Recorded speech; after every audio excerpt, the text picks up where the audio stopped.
aí, meu amigo, minha amiga ligados no Toque Passa, chegando aqui nesta quarta-feira para falar de NFL, é claro. Tivemos a nossa live na segunda-feira, por isso na terça não teve vídeo. Dei uma melhorada e estou aqui na quarta-feira para trazer notícias. A gente vai falar um pouquinho mais sobre os jogos do final de semana a partir de amanhã, mas hoje já tem aqui, por exemplo, as odds. Agora eu quero focar um pouquinho em quem está fora dos playoffs, né? Quem já está pensando na próxima temporada, algumas mudanças aí com o cargo de General Manager, com Head Coach também sendo definido. Vamos conversar muitas coisas aqui. Então, quero seu curtida no vídeo, por favor, ajuda a gente aqui com aquela curtida. Seu comentário aqui embaixo, se inscreve no canal, compartilha o Toque Passa. Se puder colaborar um pouquinho mais, faça parte do nosso Clube Amigo Ligado. Tem vantagem, tem um grupo no Telegram que é sensacional.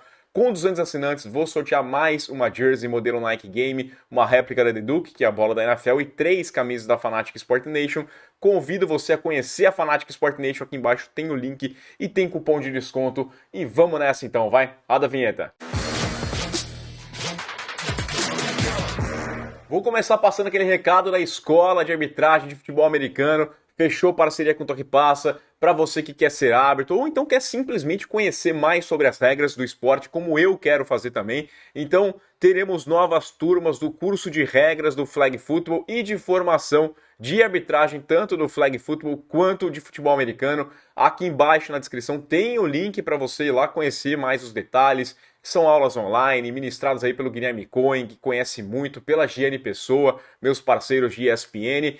Aqui embaixo, então, ó, tem lá para você conhecer. E aí, se você gostou, se interessou, como eu me interessei, tem o cupom TP10, que dá 10% de desconto. Então, veja lá direitinho. Eu acho muito legal. Eu acho que você sai com uma... Você pode querer ser árbitro do FABR, por exemplo. Você pode tentar algo a mais. Mas o mais importante para mim é você entender mais sobre a regra do futebol americano, que, cara, tem tantos detalhinhos ali que a gente se perde muitas vezes, tá?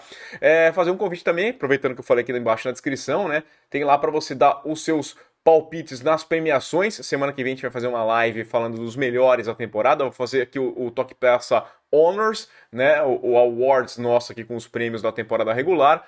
Mas também tem já o link para você dar os palpites nas finais de conferência. Semana passada tivemos 9 pessoas acertando 100% dos palpites na rodada divisional. O Jonathan Nogueira é o grande destaque, o cara acertou 100% na Wild Card e agora 100% também no divisional. O Davi Damasceno tinha errado 1 no Wild Card e agora foi 100% no divisional. O Jonathan tá com 32 pontos, o Davi tá com 30, né? 2 a menos ali, a briga tá bem aberta, mas, cara, vale mais pontos, né? Agora vai valer 9 pontos cada um dos jogos, então tá tudo aberto aqui ainda, bem legal.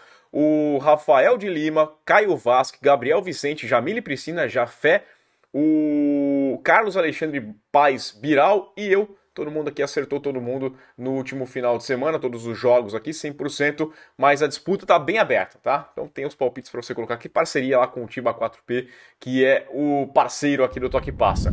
Vamos lá então, bom, tô quase 100% aqui, fazendo um vídeo num dia que não é o usual do canal. Faltam 18 dias para o Super Bowl 58, mas já tem gente contando os dias para a Combine, para a Free Agency, para o Draft, né? Porque a gente fala, temporada acaba, o Toque Passa não para, porque tem muita coisa para a gente conversar ainda. Aliás, ontem eu já vi o primeiro mock draft do Mel Kiper lá na ESPN.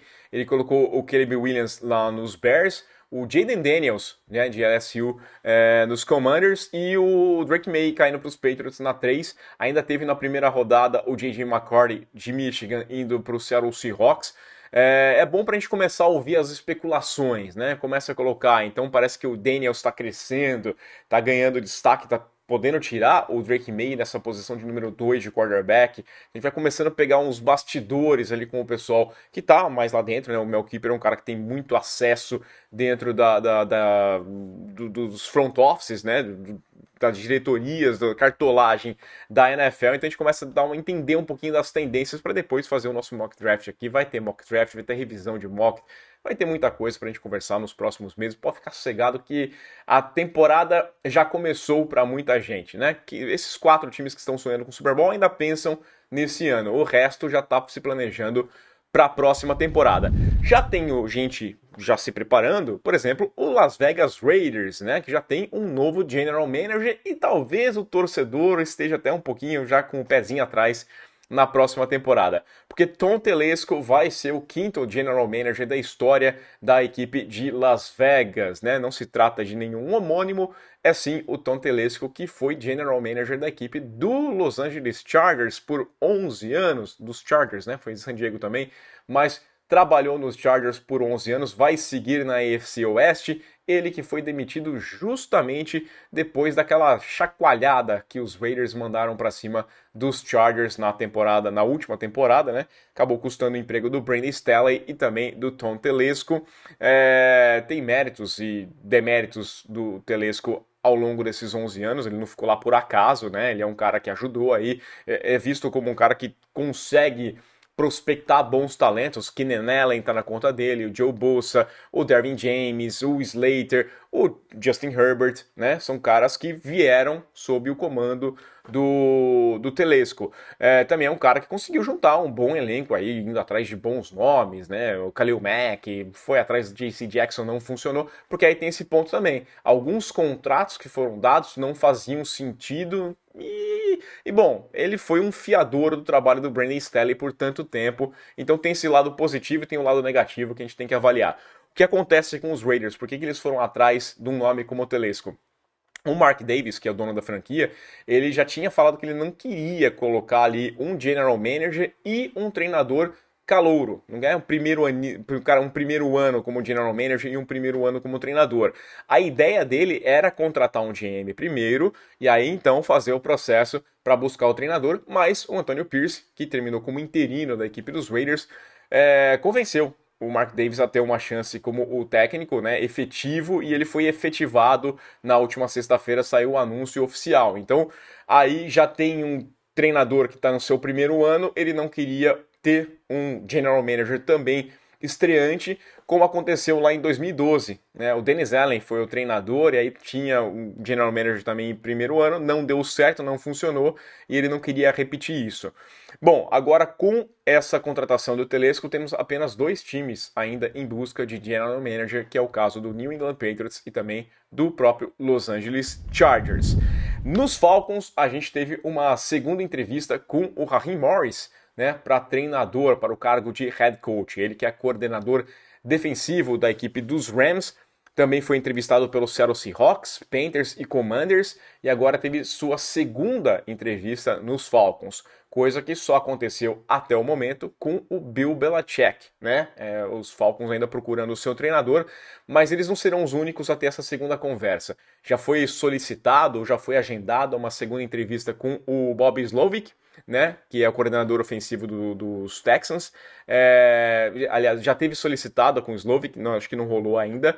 O Evero, né, coordenador defensivo dos Panthers. O Aaron Glenn, que é o coordenador defensivo dos Lions. E também com o Ben Johnson, que é o coordenador ofensivo da equipe de Detroit. Com o Jim Harbaugh, tá conversando com muita gente da equipe dos Falcons, né? Já solicitando algumas segundas entrevistas, mas tem alguns detalhes. Vou até puxar aqui para fofoquinha envolvendo o Bill Belichick, né? Pois são bem interessantes. Teve essa segunda entrevista, mas ela foi apenas com o Arthur Blank, né? Só com o dono do time. O que isso significa? O que isso pode significar, né? A gente não é uma mosquinha, adoraria ser uma mosquinha para ouvir o que está rolando nessas entrevistas aqui, mas vamos lá, tem um interesse, né?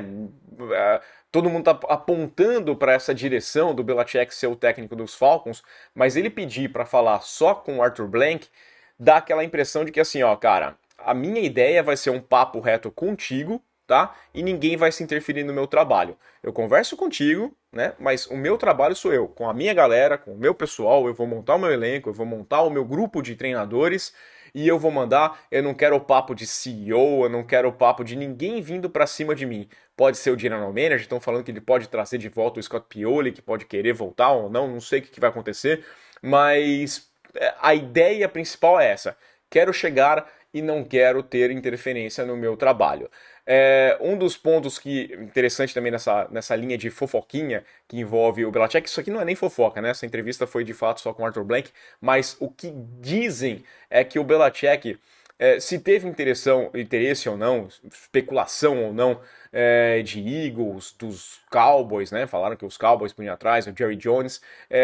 Parece que o interesse não teria sido recíproco, porque o Bill Belichick está está cansado de trabalhar em centros com grande mercado de imprensa, com muita gente ali atrás, né? É claro que se ele for para os Falcons vai ter interesse ainda, mas a imprensa de Atlanta não é uma imprensa tão forte, tão pesada em nível nacional, questionamentos e tudo mais, como é a de Boston, como nem se fala de Dallas, né? Que são grandes centros esportivos que têm uma imprensa muito forte nesse ramo, né?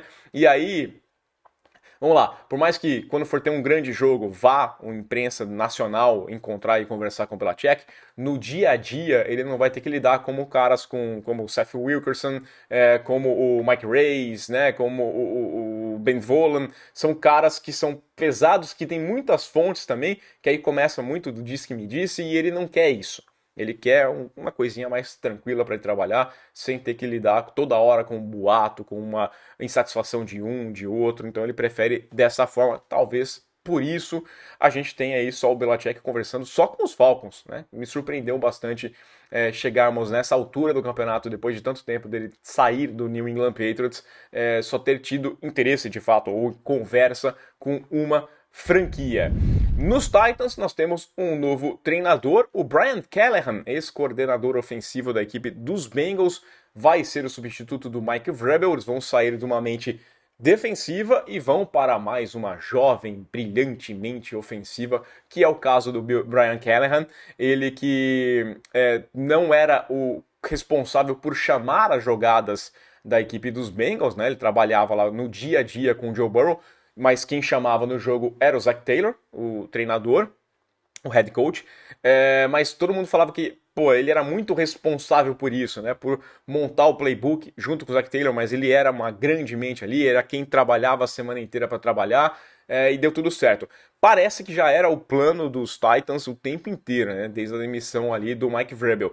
Foi o primeiro cara que eles pediram para entrevistar, foi a primeira entrevista virtual, foi a primeira entrevista pessoal, conversaram, claro, com outros nomes, porque até pelas regras de contratação, mas o Callahan, pelo jeito, já estava na mente dos caras. A gente conversou com ele, a gente queria ele e foi contratado como o novo treinador.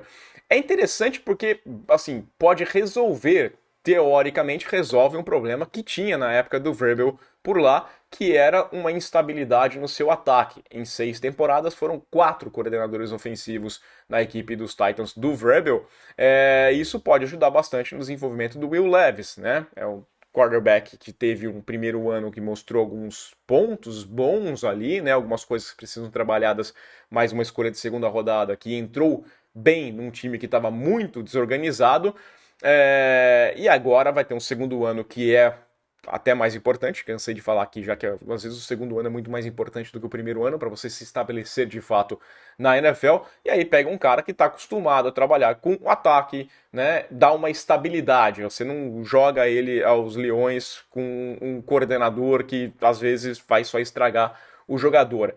Tem a chance, inclusive, do pai dele, né, o Bill Callahan, que foi treinador dos Raiders, chegou até o Super Bowl, lá perdeu para os Bucks, Super Bowl 37 com a equipe dos Raiders, e ele tá como treinador de linha ofensiva na equipe do Cleveland Browns, tem chance do Bill Callahan ir trabalhar também nos Titans, essa especulação que tá rolando. Eu não sei se eu gostaria muito de ser chefe do meu pai, né? Botar meu pai na comissão técnica e eu tô mandando, sendo que meu pai tem experiência, né? Tem know-how. Porque se eu trouxer meu pai para trabalhar comigo agora, na minha área sou eu que manjo, mas se eu fosse trabalhar em banco como ele, se eu fosse mandar nele, ele ia falar, pô, cara, você tá começando agora aqui, né? Pode ter esse papinho. Não sei se você gostar muito dessa ideia, não. Mas eu gosto do Callahan na equipe dos Titans. Acho que interessante, né? É uma mudança, é uma guinada de mente. Não teria mandado embora o Vrabel. Eu entendo que é problema de relacionamento, que é problema de bastidor, problema interno lá.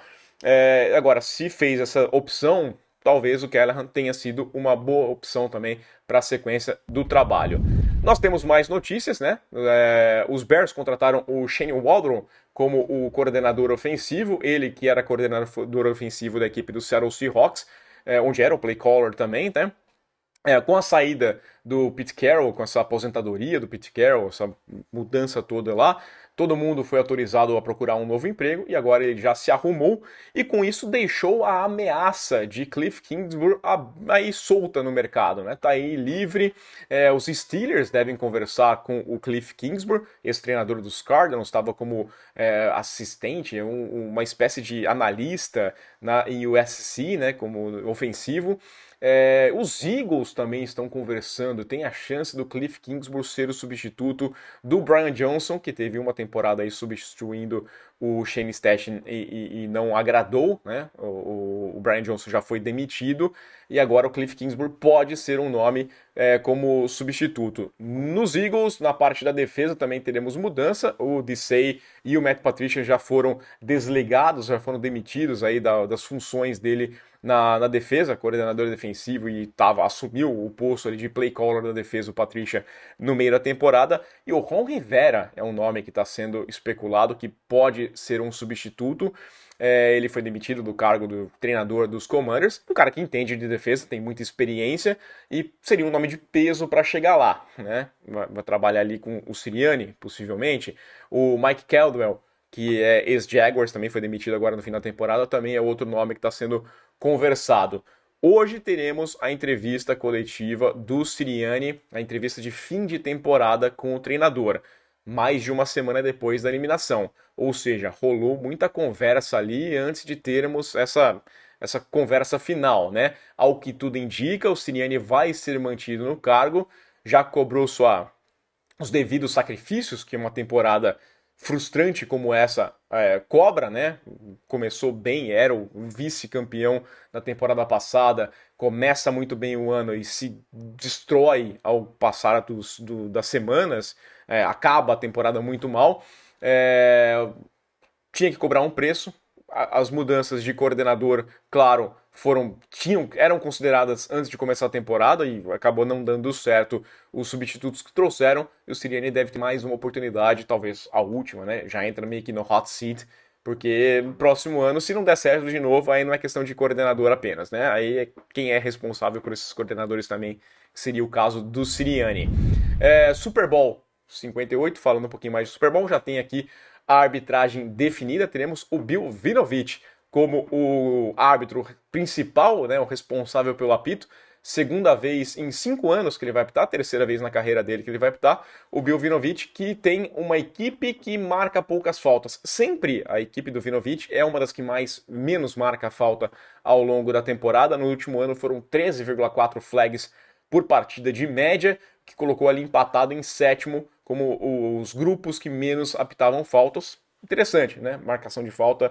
A gente espera que o Super Bowl seja um Super Bowl muito bem jogado, emocionante e que, não tô falando que foi errado nada, mas que foi um pouquinho frustrante a forma como terminou o último. Tá certo em marcar, teve puxão, teve holding, mas sabe, às vezes deixa, não deixa, uma coisa ou outra. Polêmica vai ter, sempre tem, né? Mas a forma frustrante que acabou. Tava lá no estádio, tava vendo, eu falei, cara, eu vou ver o maior Super Bowl de todos os tempos. Esse final vai ser absurdo, porque os Chiefs vão acabar, sei lá, chutando ou não, mas vão ter a liderança, e aí vai ter um último drive dos Eagles, o Hurts estava virado no girar, e eu falei, isso aqui vai ser animal, e aí aquela falta ali basicamente acabou com todas as chances de termos uma resposta da equipe dos Eagles, né? O torcedor dos Chiefs não ficou nem um pouco triste com isso, não tem roubalheira, não tem nada, é só que a falta acabou broxando um pouquinho esse final, que era muito interessante.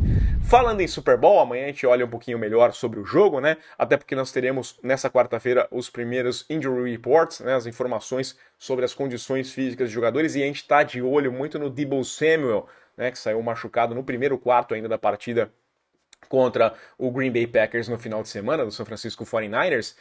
Não tem fratura, mas o status dele para o jogo ainda é assim, uma dúvida, está bem aberto. O Shanahan falou que ia saber a partir de quarta-feira e a gente vai ficar de olho, né? Se ele não treinar, e aí, será que é risco? Como é que o normal seria ele não treinar, né? Tá se recuperando e vai ali. mas está limitado. Eu acho que se ele trabalhar, tá muito tranquilo que ele vai para o jogo. É uma partida muito grande, e aí você faz um sacrifício a mais, joga esse jogo, e aí você tem 2 semanas para se recuperar até o Super Bowl, ganhando o jogo, então vamos ficar de olho nessa situação. Mas vamos dar uma primeira olhada para quem gosta de fazer uma aposta. Inclusive, tô aceitando patrocínio de casa de apostas. O pessoal patrocinando o Flamengo, o Corinthians, dando muito dinheiro. Se quiser patrocinar o Toque Passa, estamos abertos a negociações.